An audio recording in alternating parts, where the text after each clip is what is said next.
I never thought I would be the villain in my own family's story. But then again, after what my parents did on my wedding day, I realized I never really had a family to begin with. To understand the sheer magnitude of the betrayal, and the absolute, burning satisfaction of the revenge I ultimately took, you have to understand the dynamic I grew up in.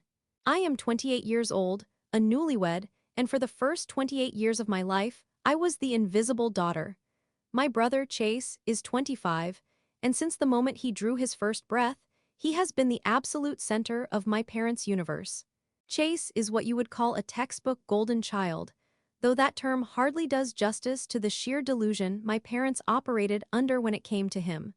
While I was expected to get straight A's, work a part-time job from the age of 15 to pay for my own clothes, and secure a full scholarship to a state university just to avoid burdening them, Chase was nurtured like a delicate, endangered flower.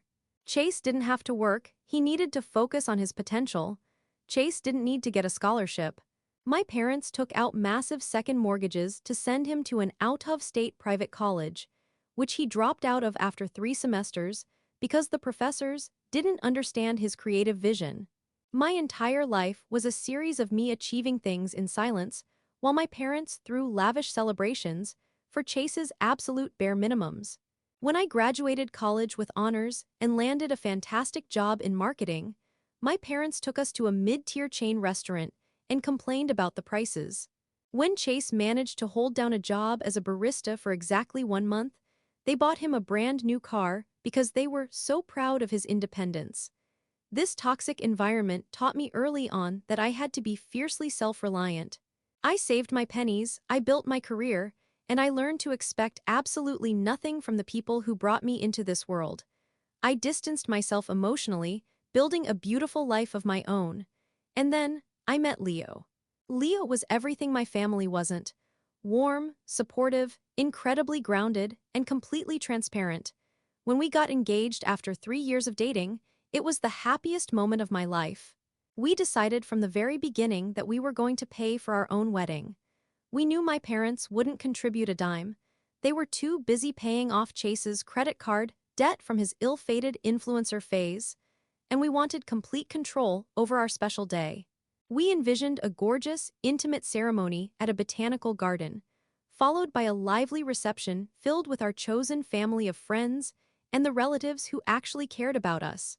As soon as the wedding planning began, my parents suddenly decided they needed to be heavily involved. Not financially, of course. They just wanted the optics of being the loving, involved parents of the bride. My mother, a woman whose entire personality revolves around what her book club friends think of her, began demanding we invite people I hadn't seen since I was 6 years old. She wanted to dictate the floral arrangements, the menu, and even the music. I put my foot down, setting firm boundaries, which of course resulted in tears, tantrums, and accusations that I was an ungrateful daughter. But I held firm. Leo and I paid for the venue, the catering, the dress, the suits, the photographer, everything. When it came to gifts, Leo and I had a specific dream. We had been living together for a few years and already had all the toasters, blenders, and luxury towels a couple could ever need. What we really wanted, more than anything in the world, was a spectacular honeymoon. We had spent so much of our savings on the wedding itself that our travel budget was tight. So, on our invitations and our wedding website, we politely requested that in lieu of physical gifts, guests consider contributing to our honeymoon cash fund. We bought a beautiful, ornate wooden box, carved with our initials and painted with delicate vines, with a secure slot at the top for envelopes. This box was meant to sit on the gift table at the reception. A week before the wedding, my mother called me with a proposition that, in hindsight, should have set off every alarm bell in my head. "Maya," she said, her voice dripping with that fake sweetness she uses when she wants something. "Your father and I were talking, and we are just so worried about that honeymoon box of yours. Having a box full of cash and checks just sitting out in the open at a busy reception? It's simply not safe. Anyone could walk out with it. We want to be responsible for it. We'll set it up, we'll keep an eye on it all night, and when the reception is over, your father will personally lock it in the trunk of our car, so you and Leo don't have to worry about it while you're enjoying your wedding night." We'll bring it to your house first thing the next morning. I hesitated. I didn't trust my parents with much, but this seemed like a genuine, if slightly overbearing, parental gesture. They were so concerned about appearances that I couldn't imagine them doing anything to jeopardize the smooth running of the wedding. Besides, Leo and I would be busy mingling, dancing, and celebrating. The idea of not having to constantly check on a box of money was appealing. Against my better judgment, I agreed. I handed the beautiful wooden box over to my mother 2 days before the wedding. The wedding day itself was, for the most part, a dream. The weather was perfect, the botanical gardens were in full bloom, and walking down the aisle toward Leo felt like the culmination of everything I had ever hoped for. During the reception, I occasionally glanced over at the gift table. True to their word, my parents had positioned the box prominently. My father was hovering near it like a bouncer, aggressively directing guests to place their envelopes inside. I noticed Chase was there, too. He had shown up 20 minutes late to the ceremony wearing a wrinkled suit that didn't fit him, smelling faintly of stale beer, but even he seemed unusually attentive to the gift table. I brushed off a fleeting feeling of unease. I was surrounded by love, the food was incredible, the music was perfect, and I danced until my feet ached. At the end of the night, as Leo and I were preparing to leave for our hotel, my father gave me a tight hug. "We've got the box secured, kiddo," he said, patting his pocket as if he had the key to a vault. "Enjoy your night, we'll see you tomorrow at noon." The next morning, Leo and I woke up blissfully happy. We ordered room service, reminisced about the speeches, and laughed about the terrible dance moves of our friends. At 11:30, we drove back to our house to wait for my parents. I was buzzing with excitement. We knew from the guest count and the generosity of our friends and Leo's extended family that the honeymoon fund was going to be substantial. We had been dreaming of a 2-week trip to Japan, exploring Tokyo, taking the bullet train to Kyoto, and relaxing in hot springs. We had been meticulously pricing out flights and hotels, just waiting for the funds to clear so we could hit the book button. Noon came and went. At 1 o'clock, I called my mother. No answer. At 1:30, I called my father. It went straight to voicemail. A creeping dread began to settle in my stomach. Finally, at 2 in the afternoon, my parents' SUV pulled into our driveway. They didn't get out immediately. I watched through the front window as my mother and father sat in the front seats, talking animatedly. Chase was in the back, staring at his phone. When they finally emerged, my father was carrying the wooden box. But the way he carried it, casually swinging it slightly by his side, made my breath catch. It looked light, too light. They walked into our living room, and the atmosphere instantly shifted. The joyous, post-wedding glow evaporated, replaced by a thick, suffocating tension. My mother wouldn't meet my eyes. She busied herself smoothing out the wrinkles in her expensive blouse. My father set the box down on the coffee table. The bottom lock, the one we had purchased a special tiny padlock for, was unfastened. "Here you go," my father said, his voice unusually loud and booming, a forced joviality that he always used when he was trying to cover something up. "Safe and sound." I didn't say a word. I sat down on the sofa, pulled the box toward me, and opened the lid. It was empty, not mostly empty, not missing a few envelopes. Completely, utterly, devastatingly empty. No cash. No checks, just the velvet lining staring back at me. I stared into the void of that box for what felt like an eternity. My brain refused to process the visual information. I looked up at my parents. "Where is it?" I asked, my voice barely above a whisper. "Where are the envelopes?" My mother let out a nervous, high-pitched laugh. "Well, Maya, sweetie, we need to have a little family chat about that." Leo stepped forward, his face hardening. "What do you mean, a family chat? Where is the money that our guests gave us for our honeymoon?" My father puffed out his chest, adopting the defensive, authoritative posture he always took when he knew he was in the wrong but refused to admit it. "Now listen here, Leo," he said, pointing a thick finger. "We are Maya's parents. We raised her. We put a roof over her head, clothed her, fed her for 18 years. Do you have any idea how much that costs?" I felt the blood drain from my face. "Dad, what did you do?" My mother finally looked at me, her expression a chilling mixture of defiance and entitlement. "We opened the envelopes last night, Maya. We counted it all up. Do you know there was over $15,000 in there? 15,000?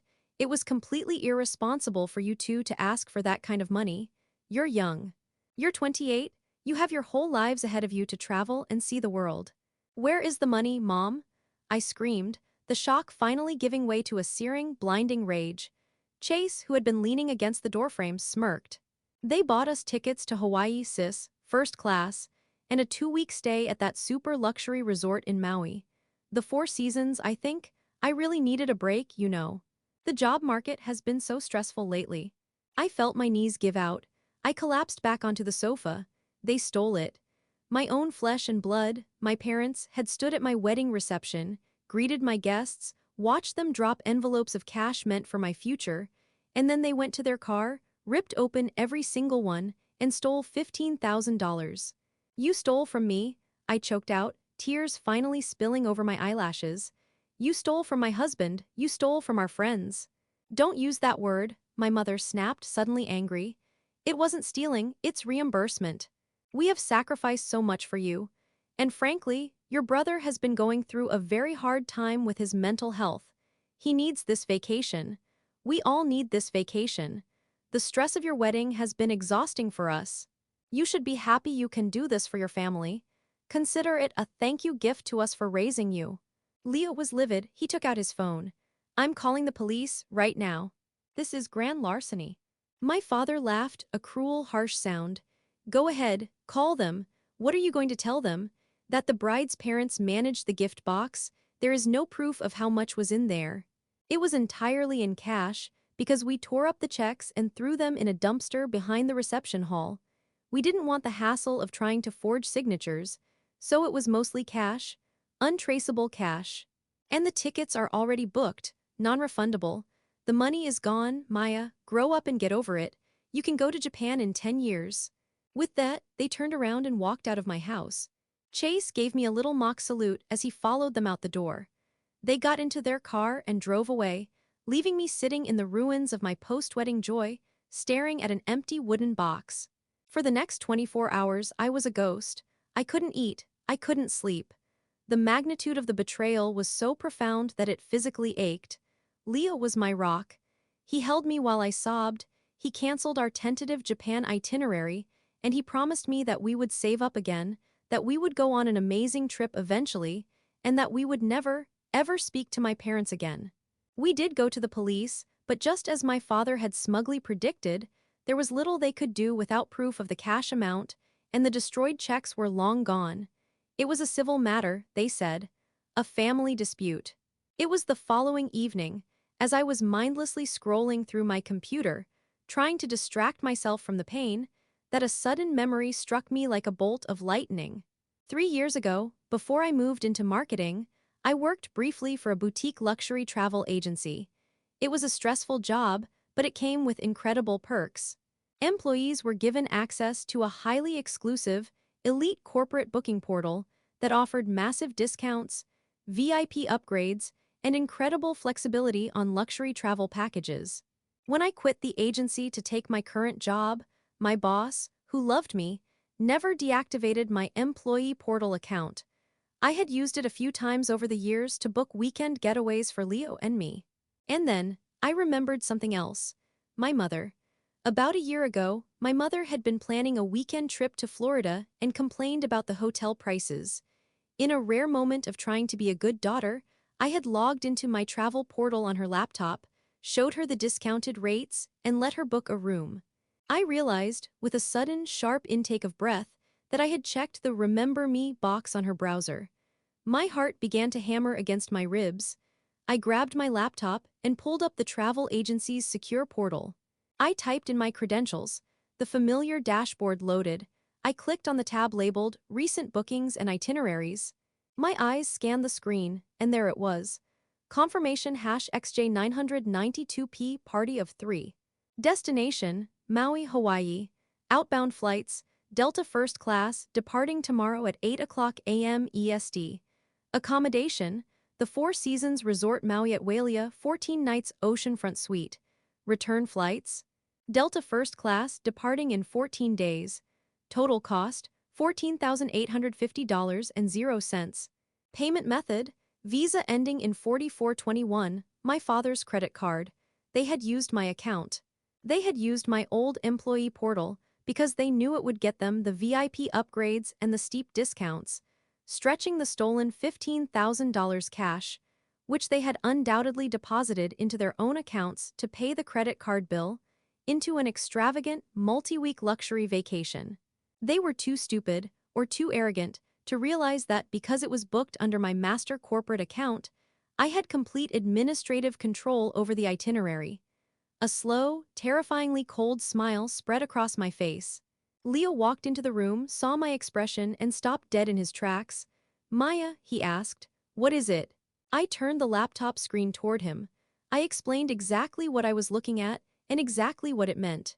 Under the terms of the corporate portal, because these were elite VIP bookings, everything was highly flexible. The hotel could be canceled up to 24 hours in advance for a full refund. The return flights could be canceled at any time for a full refund. "Leo," I said, my voice trembling not with sadness, but with absolute adrenaline, "they leave tomorrow morning. The flight from New York to Honolulu, with a connection to Maui, takes about 11 hours. Once they are in the air, over the Pacific Ocean, they will have no internet access. They won't be checking their emails." Leo's eyes widened as the realization dawned on him. "Maya, what are you going to do?" "I'm going to let them get on that plane," I whispered. "I'm going to let them sit in their first-class seats, sipping their complimentary champagne, laughing about how they scammed me. And while they are 30,000 feet in the air, thousands of miles away from home, I am going to cancel everything else." The next morning, I was up at 6 a.m. I felt completely detached, operating with the cold, calculating precision of a surgeon. I pulled up the flight tracker. I watched the little digital airplane icon representing my family's flight take off from JFK Airport right on schedule at 8 a.m. I brewed a pot of coffee. I waited. I waited until they were 3 hours into the flight. I wanted them comfortably settled. I wanted them completely relaxed. Then, I sat down at my laptop. I opened the travel portal. First, I went to the hotel reservation. The Four Seasons Resort Maui at Wailea. 14 nights, oceanfront suite. Total cost for the accommodation was nearly $9,000. Because the booking was made through my corporate master account, the system asked where the refund should be routed. Standard policy dictates it goes back to the original card, but as the master account holder, I had the administrative override to route refunds to a different card or to portal credit. I didn't want portal credit. And I certainly didn't want the money going back to my father's Visa. I selected route refund to alternative method. I carefully typed in my own bank account routing and account numbers. It was, after all, my money that funded this. The portal accepted it without a hitch. I hovered my mouse over the bright red button that read, "Cancel reservation." I thought about my mother telling me to grow up and get over it. I thought about my father throwing the destroyed checks in a dumpster. I thought about Chase smirking at me while wearing a suit paid for by my stress and tears. I clicked, processing, reservation canceled. Refund of $89.50 initiated to the provided account. A wave of pure, unadulterated euphoria washed over me, but I wasn't done. Next, I went to the return flights. Delta First Class, Honolulu to JFK in 14 days. I clicked the itinerary. I selected all 3 passengers, my mother, my father, and Chase. Cancel FLIGHTS, processing, flights canceled. Refund of $5,900.00 initiated to the provided account. I sat back in my chair. It was done. I had essentially recovered the $15,000 they had stolen from me. The money would hit my bank account in 3 to 5 business days. But the revenge wasn't just about the money. It was about the reality of what I had just done to their itinerary. My parents and my brother were currently flying over the United States, heading toward the Pacific Ocean. They were on a one-way flight to an island in the middle of the sea. When they landed, they would have no hotel reservation. The luxury suite they were dreaming of was gone. Furthermore, Hawaii is notoriously expensive, and hotels book out months in advance. To make matters worse, I knew my parents' financial situation. They lived wildly beyond their means to maintain appearances. My father had maxed out his main credit card to book this initial trip, fully intending to use my stolen cash to pay it off before the billing cycle ended. They had very little available credit left across their other cards. They were going to land in paradise with no place to stay, no ticket home, and no money to fix the problem. The rest of the day was excruciatingly slow. I kept checking the flight tracker, watching the little plane creep across the blue expanse of the map. Leo and I ordered a pizza. We opened a bottle of wine that had been given to us at the wedding. We toasted to the universe and to karma. At 4:30 p.m. my time, the flight landed in Maui. I placed my phone on the coffee table and stared at it. I knew it wouldn't take long. They would have to get off the plane, collect their excessive luggage, and make their way to the rental car counter or a taxi. Then they would head to the resort. At 6:15 p.m., my phone lit up. It was a text from my mother, Maya. Something is wrong with the hotel booking. The front desk says we aren't in the system. Check your travel portal right now and fix this. I didn't reply. At 6:20 p.m., my father called. I watched the screen vibrate, the picture of him smiling at some country club event flashing on the screen. I let it ring. It went to voicemail. At 6:25 p.m., another text from my mother, this one riddled with typos. Maya answered the phone. They are saying the reservation was canceled this morning. They are fully booked, they have no rooms for us. Where is our room? I picked up my phone and typed a single, calm reply. I'm sorry, you must have me confused with a travel agent. I'm just a 28-year-old girl who is too young to travel. Consider the cancellation a thank you gift for managing my wedding box so well. Have a great trip. Then, I blocked my mother's number. I blocked my father's number. I blocked Chase's number. I didn't block them on social media, though. I wanted to see the fallout. Over the next 3 days, the story unfolded through the frantic, humiliating Facebook posts of my extended family and the desperate pleas my mother posted on her own wall. Because I had blocked them, they couldn't reach me directly, so they started calling everyone they knew, trying to beg for money. From what I pieced together through my aunt, who had contributed a large sum to the honeymoon fund and was entirely on my side once I told her the truth, the situation upon landing was catastrophic. The Four Seasons turned them away. Because it was high season, practically every other decent hotel on the island was booked solid. The few places that had a spare room were charging exorbitant last-minute walk-in rates that my parents' nearly maxed-out credit cards simply could not cover. They tried to rebook flights home immediately, but last minute, one-way flights out of Hawaii for 3 adults cost thousands of dollars that they didn't have. They were trapped. The glorious, golden child Chase, utterly incapable of handling adversity, apparently threw a massive tantrum in the hotel lobby when he realized he wasn't getting his oceanfront suite, to the point where security had to ask them to leave the property. With nowhere to go, no money to afford a cheap motel, and no way home, my wealthy, appearance-obsessed parents and my spoiled brother were forced to take their enormous suitcases back to the Kahului airport. They spent the first night sleeping on the cold, hard chairs near the baggage claim. By day 2, the reality of their situation set in. My mother, who usually wouldn't be caught dead without a fresh blowout and a designer handbag, was posting hysterical Facebook updates from the airport food court, begging relatives to wire them money. Family emergency, stranded in Maui, please send funds to Chase's Venmo. My aunt commented publicly on one of the posts, shouldn't you use the $15,000 you stole from Maya's wedding? The public humiliation was profound. The entire extended family and all of my mother's precious book club friends saw the comment. The silence from the community was deafening. Nobody sent them a dime. They spent 3 full days and 3 full nights living in the Maui airport. They ate stale pretzels from the convenience kiosks and washed their faces in the public restrooms. By the end of the 3rd day, my father finally swallowed his massive pride and called his elderly mother, my grandmother, begging her to dip into her retirement savings to buy them the cheapest, multi-layover economy tickets back to New York. When they finally arrived back home, 5 days after they had left, they looked like they had survived a shipwreck. The tan they had hoped for was replaced by the pale, exhausted pallor of people who had slept on airport linoleum. The $14,850 refund cleared into my bank account the very next week. Leo and I didn't say a word to my parents. We didn't have to. We took the money, added it back to our savings, and immediately booked a 3-week, ultra-luxury trip to Japan. We stayed in a suite overlooking Tokyo, ate at Michelin-starred sushi restaurants, and relaxed in private hot springs in Hakone. I haven't spoken to my parents or my brother since the day they stole my wedding box. From what I hear through the family grapevine, the public shaming broke my mother's social standing completely.